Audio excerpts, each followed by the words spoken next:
پرانے زمانے میں طولون نامی ایک حاکم گزرا ہے۔ وہ دیندار مزاج کا آدمی تھا۔ اس وقت کے حاکم دنیا دار ہونے کے باوجود دیندار بھی ہوا کرتے تھے۔ اس نے ایک مرتبہ ایک بچے کو لوارث پڑا دیکھا تو وہ سمجھ گیا کہ اس کی ماں نے اس کو جانا اور اسے یہاں چھوڑ دیا۔ چنانچہ اس نے بچے کو اٹھایا۔ اس نے بچے کا نام احمد رکھا، لیکن وقت کے ساتھ وہ احمد یتیم کے نام سے مشہور ہو گیا۔ اب اس نے احمد یتیم کو بیٹوں کی سی محبت دی، اس کی اچھی تربیت کی، پھر اس کو اپنا خاص مصاحب بنا دیا۔ احمد یتیم بھی بڑا دیندار، نیکوکار اور پرہیزگار نوجوان بنا۔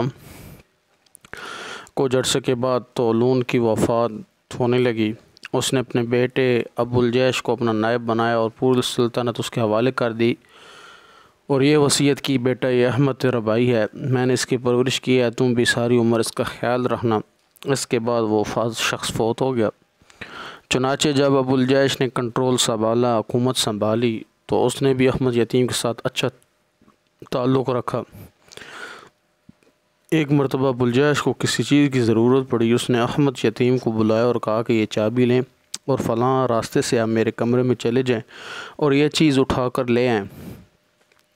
اس نے دن میں وہ راستہ کھولا اور کمرے میں چلا گیا۔ وہ جیسے ہی اس کمرے میں داخل ہوا تو اس نے دیکھا کہ ابو الجیش کی ایک باندی جو بڑی خوبصورت تھی اور ابو الجیش کی اس کے ساتھ بڑی محبت کرتا تھا، وہ اس وقت اس کمرے میں کسی خادم کے ساتھ زنا کی مرتکب ہو رہی تھی۔ اس باندی کو توقع ہی نہیں تھی کہ دن کے وقت بھی مرد کمرے میں واپس آ سکتا ہے۔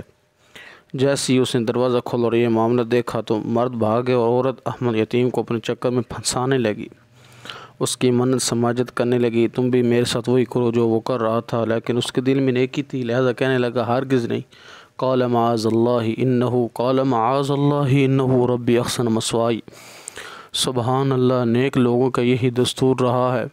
چنانچہ احمد یتیم اس بدکار عورت کے چنگل سے نکل گئے اور وہ چیز اٹھا کر اس کمرے میں واپس آ گئے۔ اب اس باندی کے دل میں یہ بات کھٹک گئی کہ اگر یہ جا کر میری شکایت لگائے گا تو مجھے قتل کر دیا جائے گا، لیکن انہوں نے اس کا پردہ رکھا اور آ کر وہ چیز ابو الجیش کو دے دی اور بات گول کر دی۔ ابو الجیش نے انہی دنوں میں ایک اور نکاح کر لیا اور دوسرا نکاح کرنے کی وجہ سے پہلی بیوی کے پاس وقت گزارنے میں ذرا کمی آنے لگی۔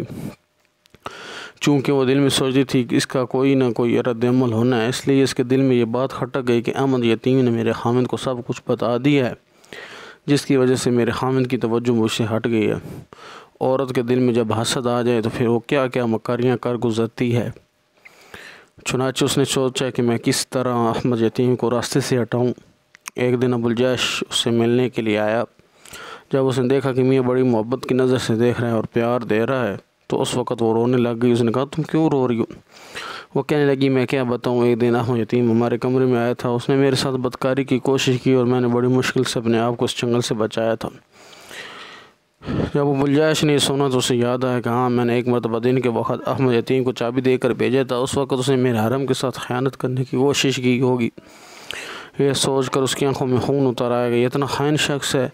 اس نے اسی وقت نیت کر لی کہ میں احمد یتیم کو قتل کروا دیتا ہوں۔ چنانچہ جب وہ دربار میں آیا، اس نے اپنے خاص بندے کو بلایا اور اسے کہا کہ میں ایک آدمی کو برتن دے کر آپ کی طرف بھیجوں گا، وہ آپ کو میرا یہ پیغام دے گا کہ اس برتن کو کستوری سے بھر دو۔ آپ کو یہ کام کرنے کو برتن جو بندہ لے کر آپ کے پاس آئے گا، آپ اسے قتل کر کے اس کا سر اس برتن میں ڈال کے میرے پاس لینا۔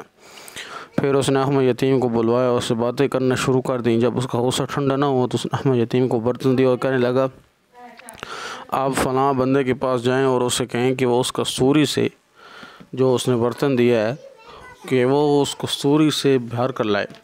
احمد یتیم کو تو کچھ پتہ نہیں تھا۔ یہ برتن لے کر کچھ آگے گیا تو راستے میں اس آدمی سے ملاقات ہو گئی جس نے باندی کے ساتھ زنا کا ارتکاب کیا تھا۔ اس نے احمد یتیم سے وہ برتن لے لی اور یہ کام میں کر دیتا ہوں۔ چنانچہ وہ آدمی اس خاص بندے کے پاس گیا تو اس نے فوراً قتل کروا دیا اور اس کا سر برتن میں ڈال کر ابو الجیش کے پاس بھجوا دیا۔ جب ابو الجیش کے سامنے احمد یتیم کے بجائے دوسرا آدمی کا سر لایا گیا تو بڑا حیران ہوا۔ ابو الجیش نے احمد یتیم کو زندہ حالت میں دیکھا تو بڑا حیران ہوا کہ میں نے کچھ اور منصوبہ بنایا تھا، میں نے تو کچھ اور پلاننگ کی تھی، لیکن یہ کیا ہو گیا ہے۔ احمد یتیم بھی بڑے حیران تھے کہ برتن میں کستوری کی بجائے اسی خادم کا سر تھا۔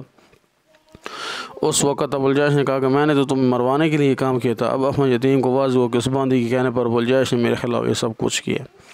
چنانچہ اب احمد یتیم نے اس کو پوری کہانی سنائی۔ جناب، میں نے آپ کی بیوی کی پردہ پوشی کی تھی، مگر اس بدکار عورت نے مجھے راستے سے ہٹانے کے لیے آپ کو میرے خلاف کر دیا، اور قدرتاً وہی بندہ مرا جو اس کا زیادہ چاہنے والا تھا۔ جب ابو الجیش کو پتہ چلا، اس نے اس بندی کو گرفتار کروا لیا۔ جب اس نے پوچھا تو اس نے اپنے گناہ کا اقرار کر لیا۔ ابو الجیش نے اس بندی کو بھی قتل کروا دیا۔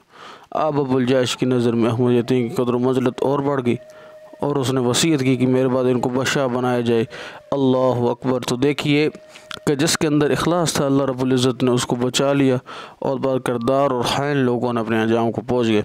لہٰذا یہ دستور ذہن میں رکھ لیں کہ مخلص بندہ جب بھی کسی کام کے لیے قدم اٹھاتا ہے، اللہ رب العزت ہمیشہ اس بندے کو سرخروح فرما دیتے ہیں۔ اس لیے ہر کام میں اخلاص ضروری ہے۔ اخلاص ہوگا تو انشاءاللہ کامیابی بھی مقدر بنے گی۔